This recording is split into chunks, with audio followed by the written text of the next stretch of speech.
कामयाब होने के लिए अकेले ही आगे बढ़ना पड़ता है। कामयाब होने के लिए अकेले ही आगे बढ़ना पड़ता है।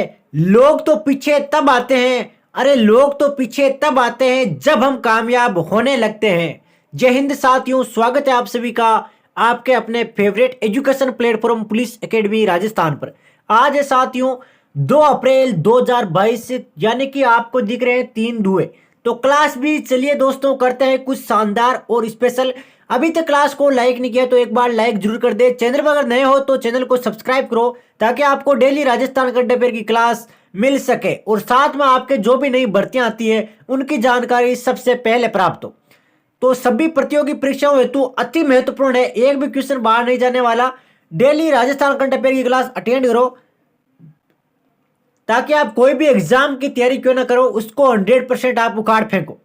राजस्थान पुलिस कांस्टेबल हो, वनरक्षक हो, पटवार हो, रीट हो या स्टेनोग्राफर हो, आरएस हो, कोई भी एग्जाम क्यों ना हो, एक भी क्वेश्चन अगर राजस्थान करंट अफेयर का आता है तो वो आपके हमारी क्लास से बाहर नहीं जाने वाला। अभी तक जो भी एग्जाम हुए उनमें 100% रिजल्ट दिया था और कल आपके मार्च की पूरे राजस्थान करंट अफेयर की क्लास हुई है। 150 प्लस क्वेश्चन है तो आराम से जाके अटेंड करो। 40 मिनट की क्लास है और सवाल है आपके 150 प्लस। तो देखिए कम समय में कितने ज्यादा क्वेश्चन करवाए हुए काफी मेहनत के बाद। तो चलिए दोस्तों करते हैं आज क्लास को शुरू बिना एक भी टाइम एक भी सेकेंड वेस्ट किए बिना। केवल राजस्थान करंट अफेयर की बात करेंगे, उसके अलावा ना जीके ना रीजनिंग ना कुछ और। तो चलिए साथियों देखते हैं पहला क्वेश्चन। हाल ही में राजस्थान के किस राष्ट्रीय उद्यान में अफ्रीका की बोमा तकनीक का प्रयोग किया गया? अब देखिए ये क्वेश्चन किस प्रकार से घूमता है आगे बताऊंगा। तो देखिए आराम से पढ़ना कि कौन सा राष्ट्रीय उद्यान है जिसमें अफ्रीका की एक तकनीक है बोमा तकनीक। अब बोमा तकनीक क्या होता है सर? तो बिल्कुल बेफिक्र रहो, पूरा डिटेल से बताऊंगा। तो इसका राइट आंसर है केवलादेव राष्ट्रीय उद्यान। अब केवलादेव राष्ट्रीय उद्यान कहां पर है? तो यह आपके भरतपुर में स्थित है। सरसिका टाइगर रिजर्व ये आपके अलवर में है। रणथंबोर टाइगर रिजर्व कहां पर है? तो ये आपके सवाई माधोपुर में है। डेजर्ट राष्ट्रीय उद्यान कहां पर है? तो ये आपके जैसलमेर में है। यानी कि टोटल आपके 6 सवाल एक क्वेश्चन से कवर हो गए। 6 कौन से सवाल? 4 तो आपके राष्ट्रीय उद्यान कवर हो गए। एक आपके कौन सी टेक्निक का उपयोग किया गया? तो यह दोस्तों आपके बोमा टेक्निक। कौन सी टेक्निक? बोमा टेक्निक। अब बोमा टेक्निक कौन से देश से संबंध रखती है? तो यह आपके अफ्रीका देश की है दोस्तों। अब कौन से राष्ट्रीय उद्यान में लागू किया गया? तो केवलादेव राष्ट्रीय उद्यान में लागू किया। तो टोटल आपके 7 हो गए, 6 से भी ज्यादा। अब देखते हैं आगे डिटेल से कि बोमा टेक्निक क्या है। उससे पहले आप उसकी एक इमेज देख लो, आगे बात करेंगे पूरी डिटेल से आराम से। इस प्रकार से आपके बोमा टेक्निक कार्य करती है। नेक्स्ट क्वेश्चन की ओर बढ़ते हैं। महिला सशक्तिकरण के लिए नीति आयोग ने किसे विमेन ट्रांसफॉर्मिंग इंडिया यानी कि WTI पुरस्कार से नवाजा है? तो महिला सशक्तिकरण महिलाओं के लिए एक शानदार कदम जिसमें नीति आयोग है भारत का, उसने किसे विमेन ट्रांसफॉर्मिंग इंडिया ये पुरस्कार दिया है? तो राइट आंसर है साथियों सविता गर्ग। पढ़ाई के अंदर अव्वल है दोस्तों, बड़ी गरीबी से लेके अच्छे दिन काफी बुरे दिन देखे इन्होंने और जीरो से लेके आज हीरो तक ये है दोस्तों। तो इनका संबंध है दोस्तों सवाई माधोपुर से। ये सबसे महत्वपूर्ण है कि सविता गर्ग कौन से जिले से संबंध रखती है? तो सविता गर्ग सवाई माधोपुर से संबंध रखती है, जिनको विमेन ट्रांसफॉर्मिंग इंडिया यानी कि WTI पुरस्कार से नवाजा गया है। किसके द्वारा? नीति आयोग के द्वारा दोस्तों। आराम से देख लो सविता गर्ग किस प्रकार से दिखती है ताकि एग्जाम में अगर क्वेश्चन का आंसर याद ना हो तो आप कुछ इमेज से आप अंदाजा लगा सको।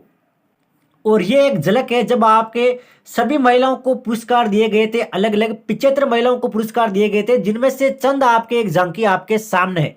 बाकी बढ़ते हैं साथियों नेक्स्ट क्वेश्चन की ओर। तीसरे राष्ट्रीय जल पुरस्कार श्रेणी में राजस्थान को कौन सा स्थान मिला है? जो तीसरा राष्ट्रीय जल पुरस्कार श्रेणी है इसमें राजस्थान को दूसरा स्थान मिला है दोस्तों। कौन सा स्थान मिला है? दूसरा। अब लॉन्च किसके द्वारा किया गया, पहला किसको मिला है, सारी बात करते हैं डिटेल से। पहला स्थान मिला है उत्तर प्रदेश को, दूसरा स्थान मिला है हमारे प्यारे राजस्थान को और तीसरा मिला है तमिलनाडु को। किसको? तमिलनाडु को। राष्ट्रीय जल पुरस्कार की शुरुआत 2018 में जल शक्ति मंत्रालय के द्वारा हुई। कब हुई शुरुआत इसकी? 2018 में। राष्ट्रपति रामनाथ कोविंद ने 19 मार्च 2022 को राष्ट्रपति जल शक्ति अभियान कैच द रेन का शुभारंभ किया, यानी वर्षा जल का संरक्षण अभियान 2022 का शुभारंभ किया। अब देखिए यहाँ पे इंग्लिश में लिखा है कैच द रेन, यानी कि वर्षा को पकड़ो, यानी कि वर्षा के जल का संरक्षण करना। तो इसका शुभारंभ किया गया है 19 मार्च 2022 को हमारे जो राष्ट्रपति जी है रामनाथ कोविंद जी उनके द्वारा। अब इसके अलावा कोई भी महत्वपूर्ण जानकारी नहीं बनती, सारा उखेड़ दिया है दोस्तों आपके सामने क्वेश्चन को। नेक्स्ट क्वेश्चन देखते हैं कि हाल ही में राजस्थान के किस अभ्यारण्य में अफ्रीका की बोमा टेक्निक को अपनाया गया। अब बात करेंगे कि बोमा टेक्निक आखिरकार है क्या। राइट आंसर है साथियों केवला देव। चलिए देखते हैं क्या है आपके पूरी बोमा टेक्निक। इसका प्रयोग चीतल या चीतीदार हिरणों को पकड़ने और उन्हें मुकुंदरा हिल्स टाइगर रिजर्व में पहुंचाने के लिए किया गया था। जो भी आपके चीतीदार हिरण है इनको पकड़ने के लिए इसका प्रयोग किया गया है, ताकि शिकार के आधार में सुधार किया जा सके। जो शिकार का आधार है इसमें सुधार करने का एक प्रयास है अफ्रीका की टेक्निक बोमा कैप्चरिंग तकनीक के जरिए। बोमा कैप्चरिंग आपके अफ्रीका में काफी लोकप्रिय है, क्योंकि अफ्रीका में जंगल विकास मतलब काफी है। इसमें फनल जैसी बाड़ के माध्यम से जानवरों का पीछा करके उन्हें एक बाड़े में पहुंचाया जाता है। तो आपके जो भी जानवर है इनका पीछा करके फनल के माध्यम से, फनल जान रहे हो फनल जाल, उन्हें एक बाड़े में पहुंचाया जाता है ताकि आपके जो शिकार है इसके आधार में सुधार किया जा सके। अब अगला क्वेश्चन देखते हैं साथियों, बिना एक भी सेकेंड वेस्ट किए केवल क्वेश्चन टू क्वेश्चन महत्वपूर्ण जानकारी सारी क्वेश्चन कवर करते चलेंगे। थार महोत्सव 2022 रट लेना दोस्तों, 100% एक क्वेश्चन आएगा, मोस्ट इंपॉर्टेंट क्वेश्चन है। इसमें थार श्री और थार सुंदरी का ताज किसने जीता है। तो थार श्री का सम्मान मिला है विजय गर्ग को। किसको मिला है? विजय गर्ग को। और थार सुंदरी का सम्मान मिला है चंचल जांगीड़ को, जिनकी झलक आपके सामने है दोस्तों, देसी, बिल्कुल देसी अंदाज में, देसी हमारी राजस्थान की संस्कृति में, जिनको थार श्री और थार सुंदरी का ताज जीता है थार महोत्सव 2022 में।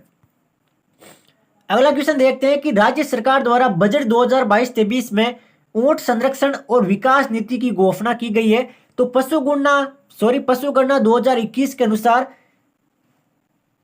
प्रदेश में ऊंटों की संख्या कितनी रह गई है। तो प्रदेश में आपके टोटल ऊंटों की संख्या है 2.5 लाख। कितनी है? 2.5 लाख है दोस्तों टोटल ऊंटों की संख्या। अगर किसी का ऊंट नहीं देखा गया है तो बिल्कुल आराम से देख ले तस्वीर में। बाकी ऐसा हो नहीं सकता कि आप राजस्थान के वासिंदे हो और आपने कभी ऊंट नहीं देखा है। अगले क्वेश्चन की ओर बढ़ते हैं। हाल ही में केंद्रीय स्वास्थ्य मंत्री डॉक्टर मनसुख मंडाविया की इंडिया टीबी रिपोर्ट 2022 में टीबी मरीजों के मामले में राजस्थान का देश में कौन सा स्थान है। तो टीबी मरीजों के मामले में राजस्थान का दोस्तों दूसरा स्थान है। कौन सा स्थान है? दूसरा स्थान है। चलिए देखते हैं सबसे महत्वपूर्ण जानकारी। वर्ष 2021 में भारत में टीबी के मामलों में पिछले वर्ष 2020 की तुलना में 19% की वृद्धि हुई है दोस्तों। यह जानकारी सबसे महत्वपूर्ण है दोस्तों कि कितनी वृद्धि हुई, 19% की भारत की। वर्ष 2021 के दौरान टीबी के मरीजों की कुल संख्या है आपके 19,33,381 और वर्ष 2020 में थी ये 16,28,161। मत रटना, इसको मत याद करना, केवल परसेंट याद करना है, 19%। दिल्ली में प्रति 1 लाख जनसंख्या पर 534 मामलों के साथ ये सबसे अधिक मामले हैं। तो नंबर 1 पर आपके भारत की राजधानी दिल्ली आती है दोस्तों, और नंबर 2 पर हमारा राजस्थान, और नंबर 3 पर है आपके उत्तर प्रदेश, और नंबर 4 पर आता है हरियाणा, और 5 पर आता है आपके छत्तीसगढ़। और संख्या आपके सामने है, देख लेना, बाकी महत्वपूर्ण नहीं है, केवल क्रम याद रखना। बढ़ते हैं अगले क्वेश्चन की ओर। केंद्रीय गृह मंत्रालय की रिपोर्ट के अनुसार राजस्थान में राज्य पुलिस सेवा में महिलाओं की भागीदारी कितने प्रतिशत है। Most important question Rajasthan police constable के लिए साथियों कि महिलाओं की भागीदारी पुलिस सेवा में कितनी है। तो राइट आंसर है 9.80%। अगर इंग्लिश कमजोर है तो हिंदी में बताता हूं, 9.80% है दोस्तों महिलाओं की भागीदारी राजस्थान पुलिस में। तो चलिए देखते हैं कुछ अति महत्वपूर्ण जानकारी, क्योंकि प्रश्न भी आपके अति महत्वपूर्ण है। गुजरात में दोस्तों आपकी 11.71% महिलाएं पुलिसकर्मी के विभिन्न पदों पर कार्यरत है। वहीं देश के लिए यह आंकड़ा 10.30% है। तो टोटल देश की बात करें तो केवल 10.30% महिला पुलिसकर्मी है पुरुषों के मुकाबले। आंकड़े 2020 1 जनवरी की स्थिति के अनुसार दिए गए हैं। राजस्थान में 9,339 महिलाएं पुलिस बल में कार्यरत है और सबसे अधिक है आपके 8,394 महिलाएं कांस्टेबल के पद पर। तो कांस्टेबल के पद पर कितनी है? लगभग 8,400 महिलाएं। अगले क्वेश्चन की ओर बढ़ते हैं कि हाल ही में पाल दादवाव नरसंहार के 100 साल पूरे हुए हैं। तो यह राजस्थान की किस स्वतंत्रता सेनानी से संबंधित है? अब देखिए किस टाइप से क्वेश्चन को उखेड़ा गया है। जो आपके नरसंहार हुआ था पाल दादवाव, इसके 100 साल पूरे हो चुके हैं। तो ये कौन से स्वतंत्रता सेनानी से संबंध रखता था? राइट आंसर है साथियों मोतीलाल तेजावत जी। क्या है आंसर? मोतीलाल तेजावत जी, जिनकी झलक आप देख सकते हो। काफी टाइम पहले की फोटो है जो आपके सामने है, बिल्कुल दाढ़ी मूछें बढ़ाए हुए मोतीलाल तेजावत। बढ़ते हैं अगले क्वेश्चन की ओर दोस्तों। मुख्यमंत्री ने किस कृषि विश्वविद्यालय में एवी एक्सपो 2022 का उद्घाटन किया है? तो वह विश्वविद्यालय है दोस्तों श्री कर्ण नरेंद्र कृषि विश्वविद्यालय जोबनेर, जो कहां पर है? जयपुर में। जिसकी झलक आपके सामने है दोस्तों कि किस प्रकार से आपके एसकेएन कॉलेज ऑफ एग्रीकल्चर जोबनेर दिखता है, ढेर सारी लंबी बिल्डिंग के साथ में। अगले क्वेश्चन की ओर बढ़ते हैं। देश के किस राज्य में किसानों से संबंधित सर्वाधिक योजनाएं संचालित की जा रही है? तो वह राज्य है दोस्तों हमारा प्यारा राजस्थान। कौन सा राज्य है? राजस्थान। क्वेश्चन देखने में इजी होता है, लेकिन अगर पहले नहीं पढ़ा होता तो एग्जाम में आप इस क्वेश्चन को 100% रॉन्ग करके आओगे साथियों। तो किसानों के लिए सबसे ज्यादा योजनाएं हमारे राजस्थान में लागू की गई है। अगले क्वेश्चन को देखते हैं। छठे राज्य वित्त आयोग के द्वारा वित्त आयोग के अध्यक्ष जिन्होंने द इकोनॉमिक बुलेटिन पत्रिका का विमोचन किया। तो क्वेश्चन ऐसे भी आ सकता है कि द इकोनॉमिक बुलेटिन पत्रिका का विमोचन किसने किया? तो राइट आंसर है प्रद्युमन सिंह। किसने किया? प्रद्युमन सिंह, जिनकी झलक आपके सामने है, बिल्कुल मास्क लगाए हुए, कोरोना से बचते हुए। अब देखिए क्वेश्चन सेकंड टाइप से कैसे आएगा। तो यह है कि प्रद्युमन सिंह ने कौन सी पत्रिका का विमोचन किया? तो राइट आंसर होगा द इकोनॉमिक बुलेटिन पत्रिका का विमोचन। और ये वर्तमान में कौन से पद पर कार्यरत है? तो यह दोस्तों छठे राज्य वित्त आयोग के अध्यक्ष। अति महत्वपूर्ण जानकारी देखते हैं कि राजस्थान विश्वविद्यालय के कुलपति कौन है? तो उनका नाम है प्रोफेसर राजीव जैन। अक्सर इस प्रकार के क्वेश्चन आपके एग्जाम में देखे गए हैं, तो बिल्कुल भी अंडर एस्टिमेट मत करना दोस्तों। अब जो पहले मैं क्वेश्चन बता चुका हूं, अगर किसी ने मिस किया तो आराम से वापस देख लेना कि राजस्थान दिवस कब मनाया जाता है। सबसे इजी क्वेश्चन है 30 मार्च को, क्योंकि एग्जाम में बेसिक क्वेश्चन आते हैं, ज्यादा क्वेश्चन वही आते हैं जो सबको आते हैं, और 5-10 क्वेश्चन ऐसे होते हैं जो आपके डिसाइडिंग फैक्टर होते हैं, यानी कि हार्ड से हार्ड। बाकी बेसिक क्वेश्चन में यह आता है राजस्थान दिवस आपके 30 मार्च को मनाया जाता है। सबसे महत्वपूर्ण जानकारी आपके सामने है दोस्तों। राजस्थान दिवस की शुरुआत 30 मार्च 1949 को हुई थी, क्योंकि इसी दिन जोधपुर, जयपुर, जैसलमेर और बीकानेर रियासतों का विलय होकर बृहत्तर राजस्थान संघ बनाया गया। तो रियासतें कौन सी थी? एक तो आपके जोधपुर, एक जयपुर, एक जैसलमेर और एक आपके बीकानेर। अब राजस्थान उत्सव 2022 के बारे में देखते हैं। राजस्थान उत्सव का नई दिल्ली के बीकानेर हाउस परिसर में विधिवत शुभारंभ हुआ। तो शुभारंभ कहां पर हुआ? बीकानेर हाउस परिसर दिल्ली में। कब हुआ? 24 मार्च 2022 को। यह उत्सव 31 मार्च 2022 तक चलेगा। तो उत्सव कब शुरू हुआ? 24 मार्च 2022 को। चलेगा कब तक? 31 मार्च 2022 तक।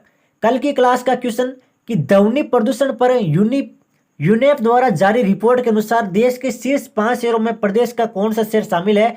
तो राइट आंसर है साथियों जयपुर शहर शामिल है। कौन सा शहर शामिल है? जयपुर। अब इस क्वेश्चन का आंसर दोस्तों कमेंट बॉक्स में जरूर देखिए कि हाल ही में प्रदेश के किस जिले में ऑपरेशन अस्मिता चलाया गया। तो जो कल 150 क्वेश्चन हुए थे उनमें से उठाया गया क्वेश्चन है सबसे हार्ड क्वेश्चन, ऑपरेशन अस्मिता की शुरुआत कौन से जिले से की गई। तो चलिए देखते हैं कितनों को आंसर आता है और कितनों को नहीं। एग्जाम में जैसे का जैसे क्वेश्चन बनेगा, और अगर कमेंट बॉक्स में कमेंट किया है तो सीधे आप उसका आंसर बिना देखे, बिना सोचे समझे छाप दोगे। राजस्थान जीके के 5 अति महत्वपूर्ण क्वेश्चन देखते हैं, जिसमें पहला है बीकानेर दुर्ग का निर्माण किसने करवाया। तो राज सिंह ने बीकानेर दुर्ग का निर्माण करवाया। महंद झील से कौन सी नदी निकलती है? तो माही नदी निकलती है दोस्तों महंद झील से। मसूरदी नदी का संबंध किस जिले से है? तो जैसलमेर से है दोस्तों मसूरदी नदी का संबंध। बूंदी की चित्रशाला का निर्माण किसने करवाया? तो उम्मेद सिंह ने बूंदी की चित्रशाला का निर्माण करवाया। राजस्थान की प्रथम औद्योगिक नीति कब बनी? तो 1978 में आपके राजस्थान की प्रथम औद्योगिक नीति बनी थी। तो आज की क्लास में साथियों इतना ही।